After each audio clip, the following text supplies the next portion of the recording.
This presentation shows how you can use XVL to perform digital assembly validation. First, an overview of digital assembly validation. Starting with the digital prototype, you perform digital assembly validation by visualizing the assembly process, checking the assembly procedures for things like interferences, also checking the workability and the safety of the procedures, and creating issue reports. These reports are fed back to the design team, and as subsequent design revisions are produced, this process repeats until all of the major production issues are resolved and the model is released for production. The benefits of digital assembly validation include being able to start production planning early, that is, before you have a physical prototype to work with. Being able to easily identify issues using the 3D visualization. And resolving the production issues in the design phase when the cost of resolution is much lower than later on.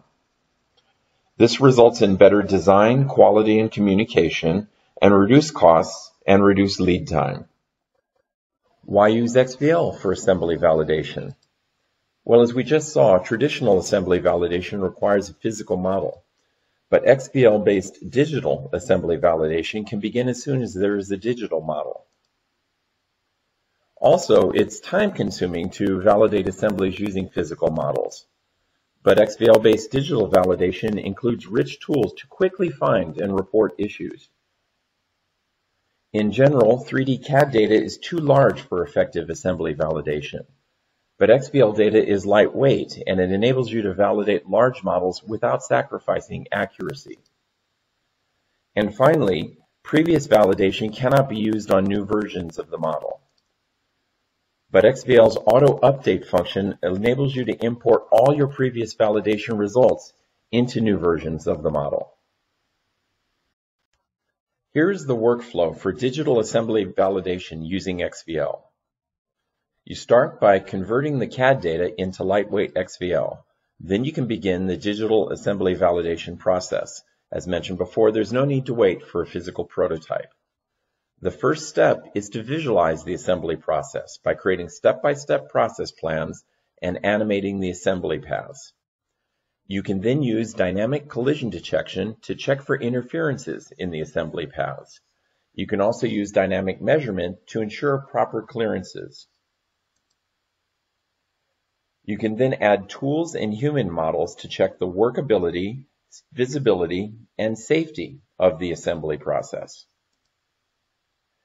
And when there are issues, you can document them using 2D and 3D snapshots, markups, and annotations.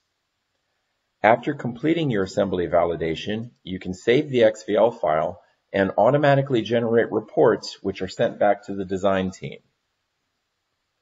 When there's a new version of the model, you can use XVL Studio's AutoUpdate function to automatically carry forward all the work you did in the previous version of the model. Step 1 is to visualize the assembly process by creating step-by-step process plans and animating the assembly paths. Here's the model in XVL Studio. As you may know, XVL Studio makes it easy to author an assembly process.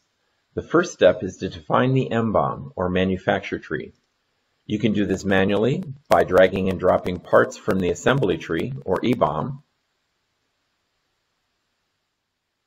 or you can automatically initialize the MBOM as a copy of the EBOM. Once you've built the MBOM, you can hide the assembly tree, since we won't be using it anymore.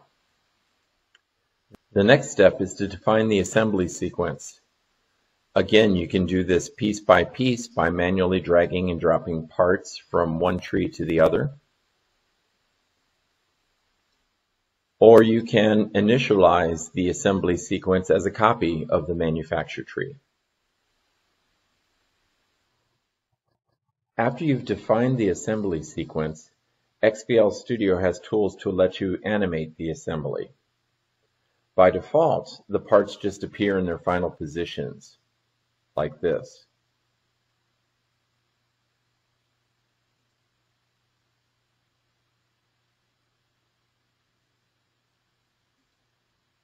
but XVL Studio has tools that allow you to easily author the assembly paths. So for example, the mounting base, let's drop it in. You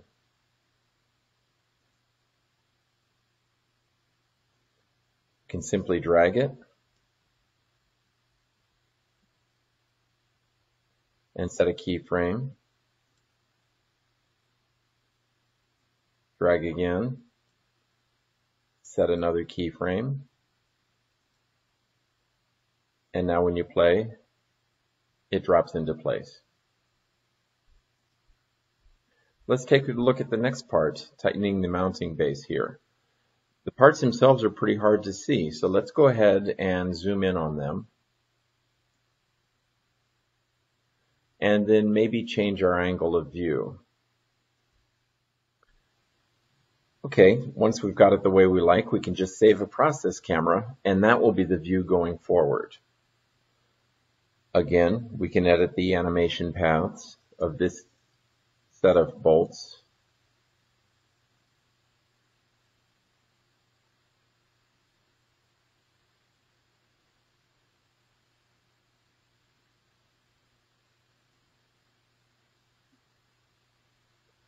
And now when we play it, the bolts go into place. If we go back to the beginning, we can see that the camera automatically moves around.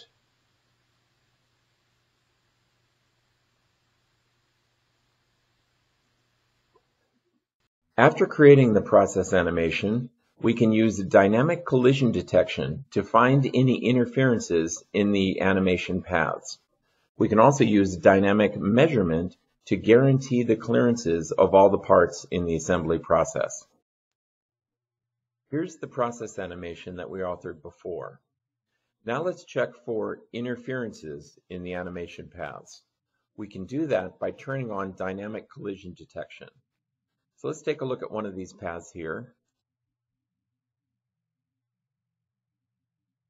And you can see this is where a bolt is inserted into a plate. Let's go ahead and automatically check for collisions during that animation path. To do that, we're going to turn on dynamic collision detection. Now there's a lot of options here. We can check all the parts or just selected parts. We can check for interference or interference plus clearance.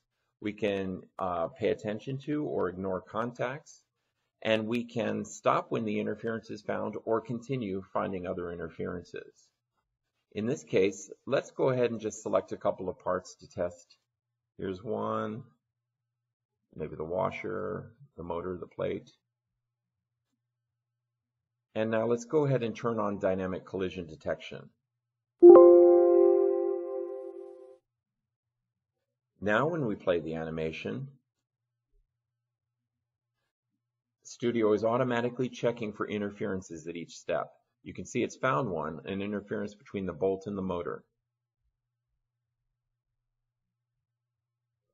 Okay, if we look down at the timeline, we can see we've got some new keyframes on the timeline. In addition to the white keyframes that we authored, there are interference keyframes here. These show us where the interferences are taking place. So you can easily step back and say, okay, that's where an interference was between the bolt and the motor. And if we step back again, that's where the interference began. You can, of course, also scrub to see this information. In addition to performing dynamic interference checking, Studio can also make dynamic measurements. First step is to select the parts that are to be measured. In this case, let's measure the distance between the bolt and the motor. You can also have multiple dynamic measurements, so let's also select measure the distance between the bolt and the plate. In both cases, we set the max distance to 100 millimeters, so Studio will only report the distance if it's less than 100 millimeters.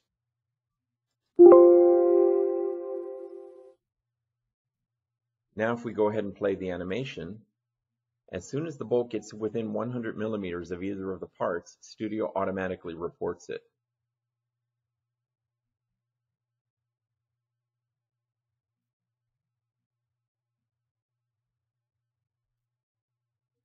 And you can see that this is consistent with the interference results because as you step back through where the bolt interferes with the motor, the measurement becomes 0.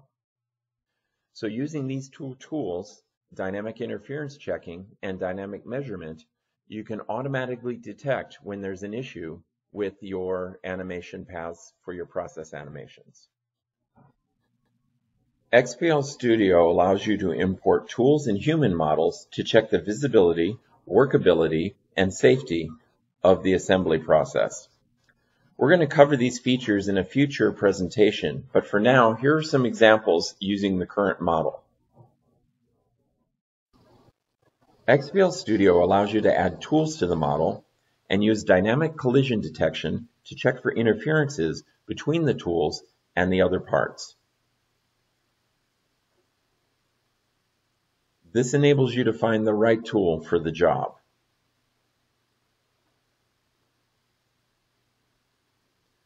Studio also enables you to add human mannequins to the model.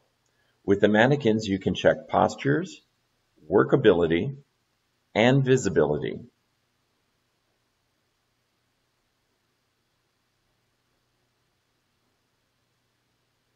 You can also confirm your safety clearances in tight spaces.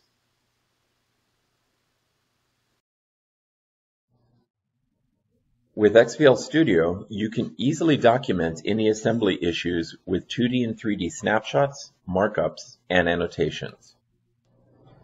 Here's the interference problem that we found before. Let's document it so that we can report it back to the designers. The first thing we'll do is create an annotation view. This is a 3D snapshot that we can mark up to show the problem. After creating the view, we can go back and turn off our process animation edit mode.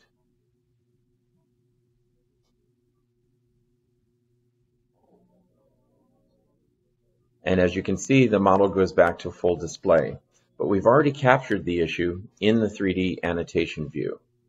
So now let's add some markups. We can add circles,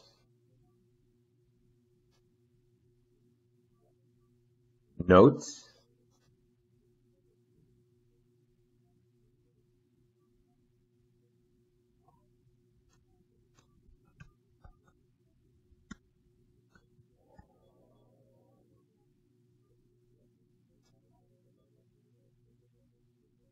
maybe even suggest a solution.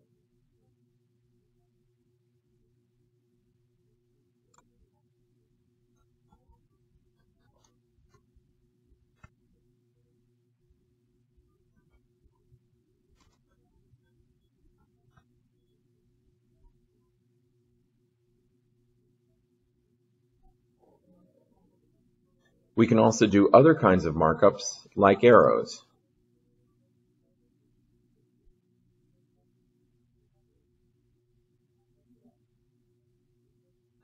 And we can change their styles.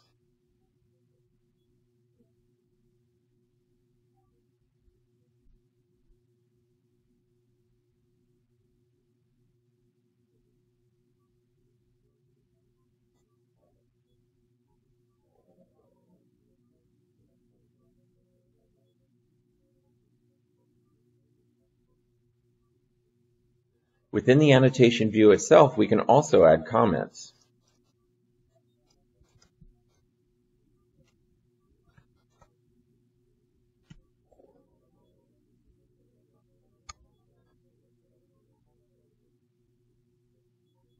And we can add more properties as well.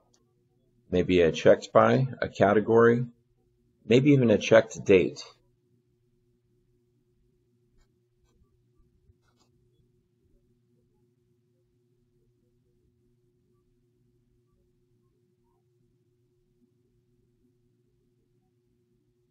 And you can see these can be edited in the edit view here. After you've documented all of the issues as annotation views, go ahead and save the XVL file. Given a saved XVL file, you can use XVL Studio, Lattice 3D Reporter, and other tools to publish reports in several different formats, including Excel, 2D, and 3D. Here is a 3D document template in Excel using Lattice 3D Reporter. To create a report, simply select the XVL file. Lattice 3D Reporter is now generating a 3D Excel document.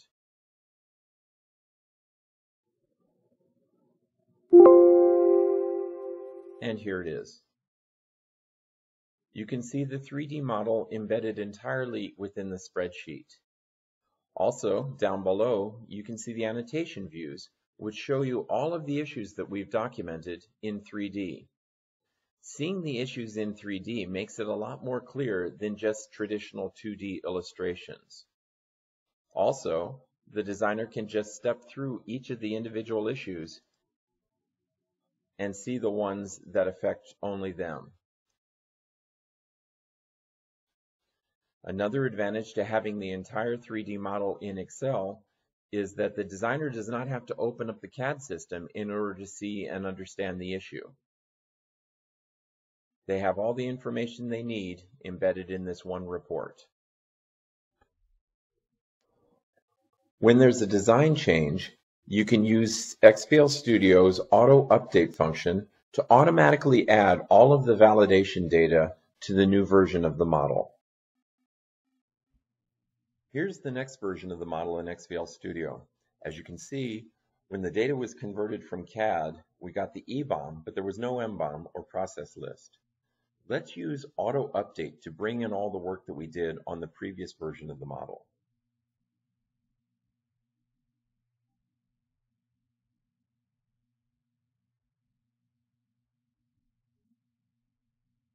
Studio is now going through the parts list and matching the parts from the previous version to the current version.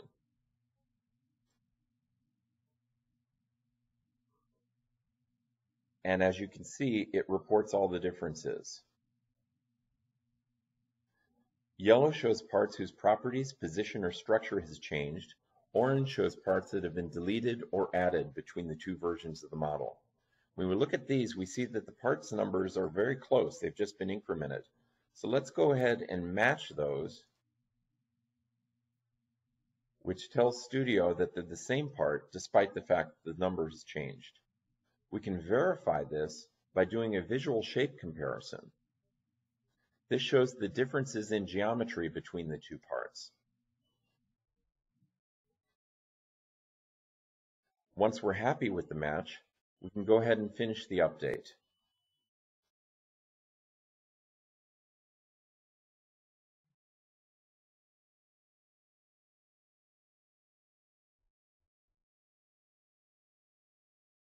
And now we've added the MBOM and the process list to the new version of the model.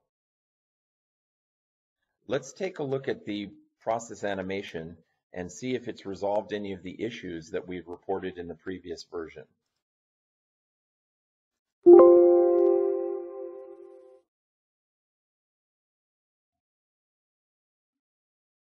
If we play the animation, we can see that, yes, indeed, the bolt no longer conflicts with the motor. We can also verify all of the other issues that we've reported on the previous version of the model and check for any new issues that have appeared on the new version.